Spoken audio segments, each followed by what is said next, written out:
El Señor esté con ustedes. Y con tu espíritu. Evangelio de nuestro Señor Jesucristo según San Lucas. Gloria a ti, Señor.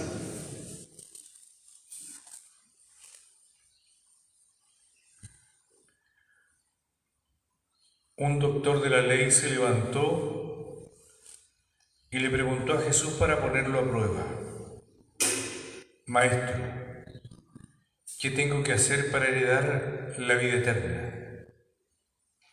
Jesús le preguntó a su vez: ¿qué está escrito en la ley? ¿Qué lees en ella? Él le respondió: amarás al Señor tu Dios con todo tu corazón, con toda tu alma, con todas tus fuerzas y con todo tu espíritu, y a tu prójimo como a ti mismo.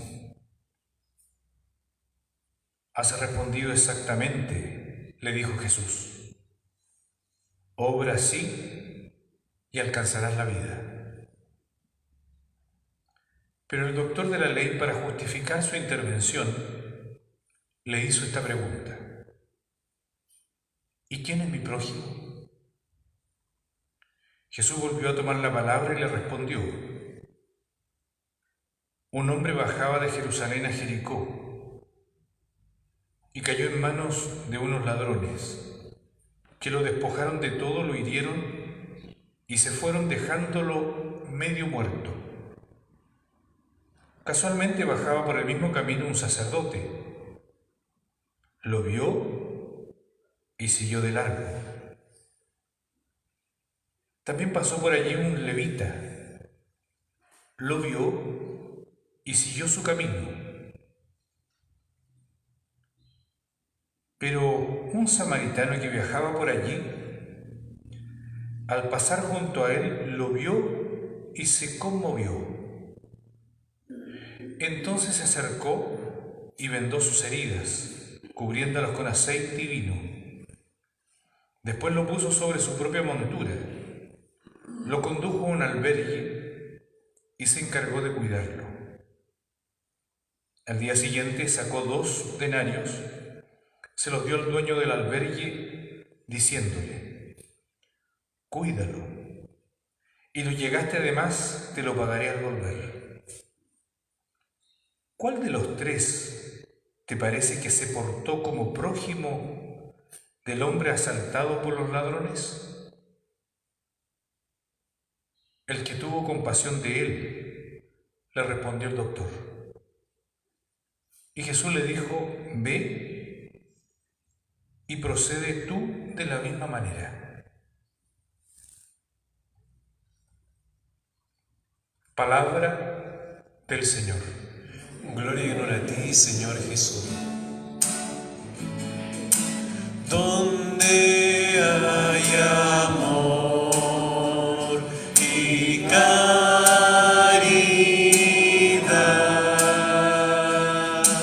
donde hay amor, Dios ahí está. Tomen asiento, hermanos y hermanas.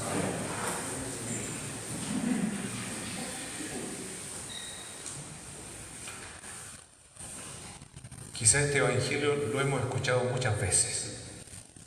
¿Sí? Exactamente. Tal como yo. Muchas veces. Y como uno dice: este ya lo conozco. Es facilito. Entonces, ¿cuál es la consecuencia de este evangelio? Habitualmente decimos: es ayudar al que lo necesita. Clarito, ¿o no? Pero no tanto. No es tan simple como decir: ¿sabes qué? En la esquina voy a dar una limosna, porque posiblemente que el evangelio no está hablando de eso. Y de hecho, no está hablando de eso. Entonces, a veces nosotros nos quedamos tranquilos diciéndonos a nosotros mismos: esto lo entendemos inmediatamente. El primer obstáculo que tenemos con la palabra de Dios, por el Evangelio específicamente, nos separan 2000 años. Cuando usted lee una carta de alguien de la familia que la hizo hace 50 años atrás, usted lee un lenguaje que en muchas palabras no las entiende. Y lo que significaba ayer, hoy día significa todo lo contrario. Ahora voy con el texto. No tenemos que perder de vista algunas cosas. Lo de la segunda carta es tener a Cristo como primacía de todo lo creado, porque en Él reside toda la plenitud y en Él quiso reconciliar consigo lo que existe en la tierra y en el cielo. Eso no tenemos que olvidarlo. No tenemos que olvidar esta ley inscrita no allá, más allá del mar o en el cielo, sino en el corazón. Lo primero como telón de fondo. Porque el maestro, el doctor de la ley, es un hombre, o sea, el maestro es... no, el doctor de la ley, disculpen, me equivoqué. Doctor de la ley. Es un hombre, es un experto en Sagrada Escritura. Ha leído y ha releído la Sagrada Escritura, la sabe de memoria completamente. Y por eso cuando Jesús le dice, ¿qué lees? ¿Qué está escrito? Va a decir y va a ir directamente a lo central. Amarás al Señor tu Dios con todo tu corazón, con toda tu alma, con toda tu fuerza y con todo tu espíritu. Y va a agregar, y a tu prójimo como a ti mismo. O sea, ha hecho la síntesis perfecta. Entonces alguien dice, pero si él sabe.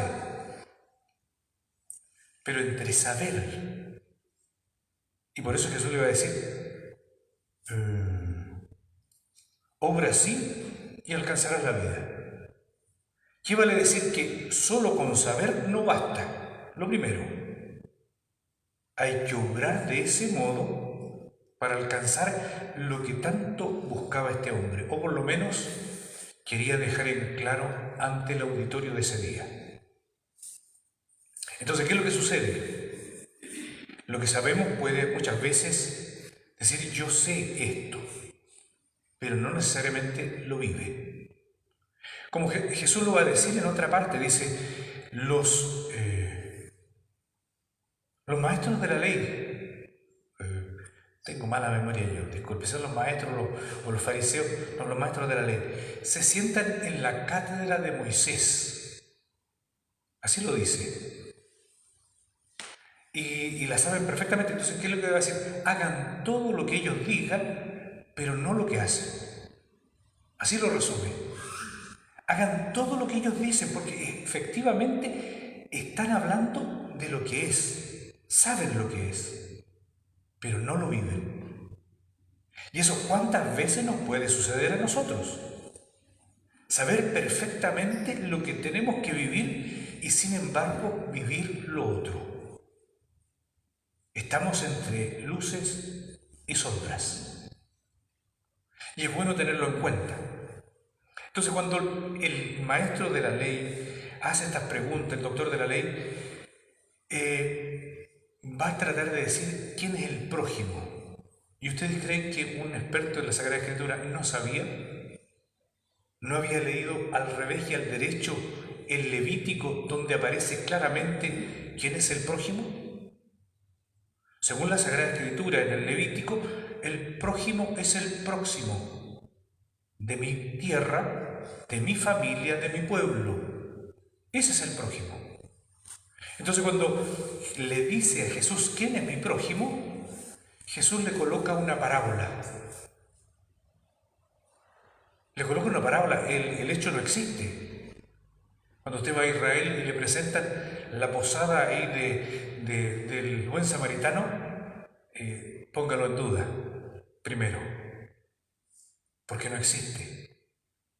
Porque es una parábola simplemente para hacer razonar de manera distinta a su interlocutor.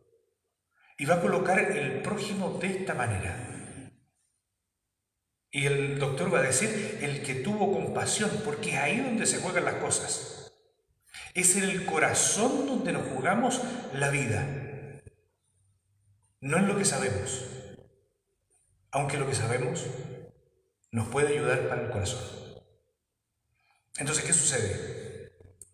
¿Qué les parece de los tres personajes? ¿Cómo actuó el sacerdote? Díganlo, no hay problema. Nos separan 2000 años. No era el mismo que nosotros ahora. Me salvé. ¿Qué tal actuó? Mal, terrible de mal, por supuesto. A ver, deténganse un poquitito. Antes de juzgar al pobre sacerdote que está ahí. Antes de tirarle la piedra, no se la tire todavía. Espérese un poquitito. Veamos quién era el sacerdote. En tiempo de Jesús habían 7000. Ayúdame, Héctor. 836. Bueno, más o menos esa cantidad de sacerdotes que servían en el templo. No hacían misas. Ellos iban, sacrificaban los animales, eran encargados de colocar el incienso. Era una ritualidad distinta a la que nosotros vemos hoy día. Por eso cuando usted ve al desgraciado del sacerdote, ¿qué pasa? Se imagina a Patricio Espinosa que pasó de lado. Yo quiero clarificarlo, se parece pero no tanto. Entonces, mire, el sacerdote asistían en turnos al templo. La mayoría no era de una situación económica muy estable. Eran bastante pobres en su mayoría. Con esa semana de turno o el tiempo de turno que tenía, él daba el alimento a su familia.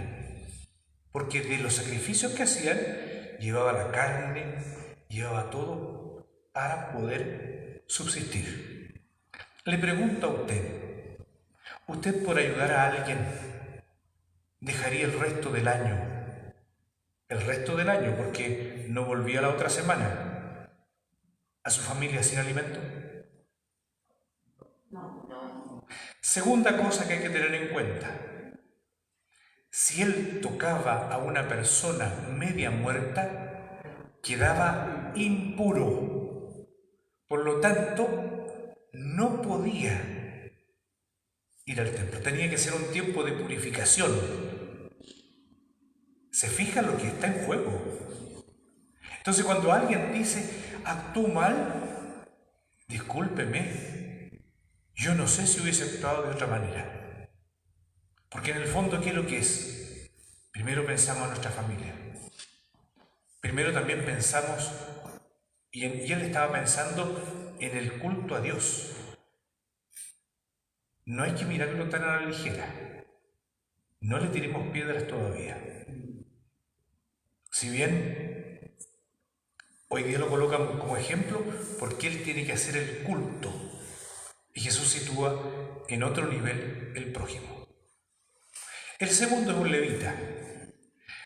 Los levitas eran músicos, ayudantes, los que estaban en la puerta, Hernán, los que ayudaban con otras cosas, guardias, todo eso eran los levitas.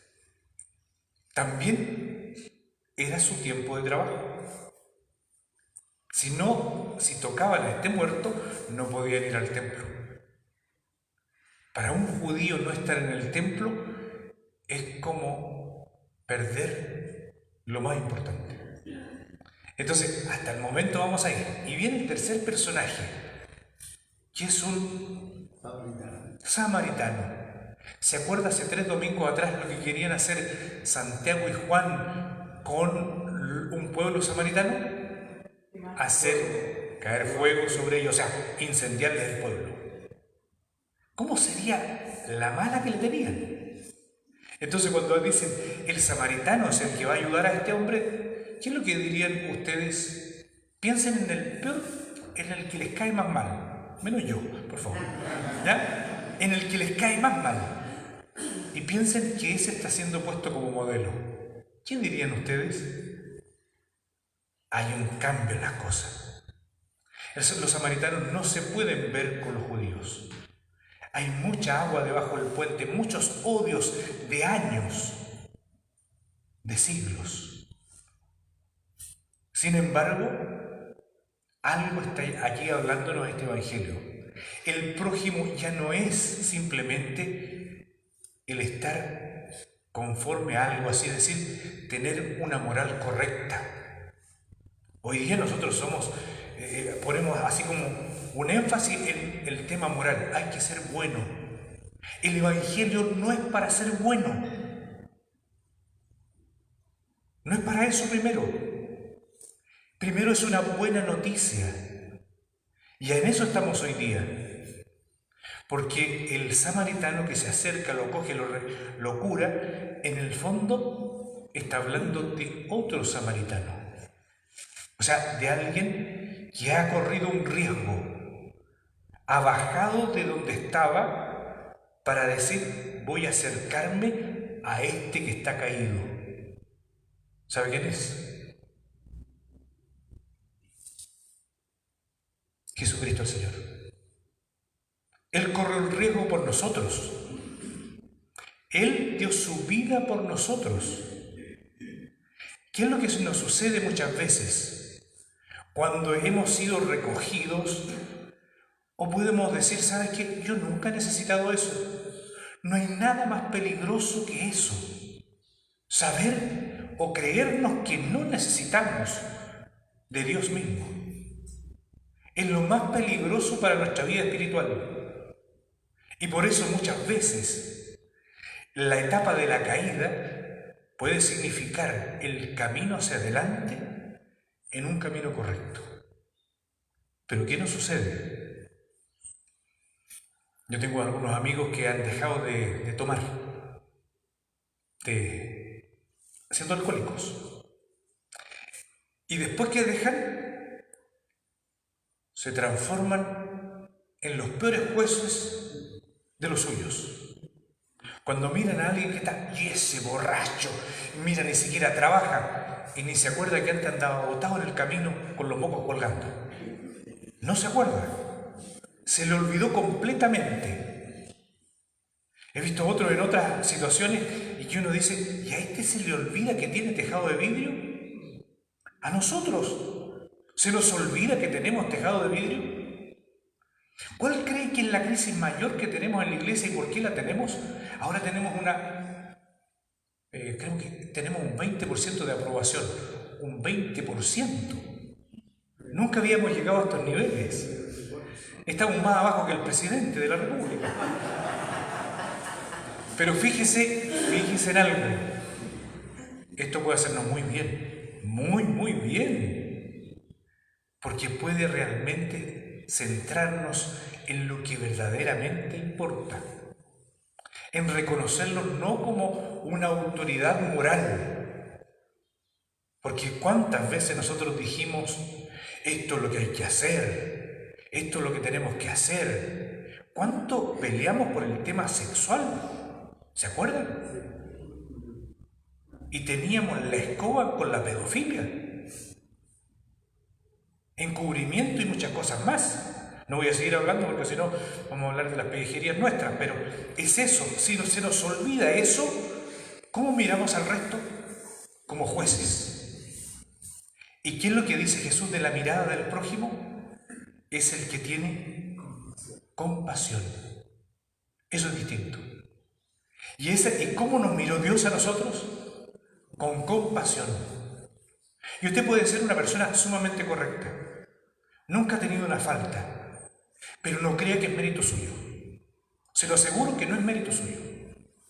Es una acción de Dios en usted. Y si no la reconoce, puede ser el hombre o la mujer más soberbia de este mundo. Y su bondad y su moral no es otra cosa que soberbia. No es una virtud, es un defecto.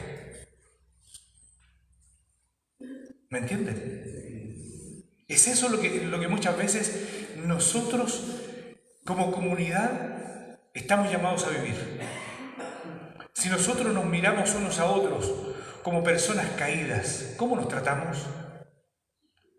Con cariño, con cercanía. Nos miramos a los ojos y decimos, este es uno de los nuestros, uno que se está parando igual que yo. Y ese es el llamado más profundo en la iglesia. El buen samaritano es Jesucristo. Sí, Él es. Y me ha recogido del borde del camino. Y cuando yo podría hacer eso o eso otro, San Agustín lo va a resumir de esta manera. Él viendo a alguien que llevaban a la cárcel, iba borracho y había hecho no sé qué cosa, cuando lo llevaban, San Agustín dice, ahí va Agustín, sin la gracia de Dios. Entonces, cuando no reconocemos la acción de Dios en nuestra vida, habitualmente nos colocamos en el lado del juez. Y la vida cristiana no es para eso. Pensemos hoy día, sobre todo, en la acción de Dios por nosotros y en la mirada que tenemos con los nuestros.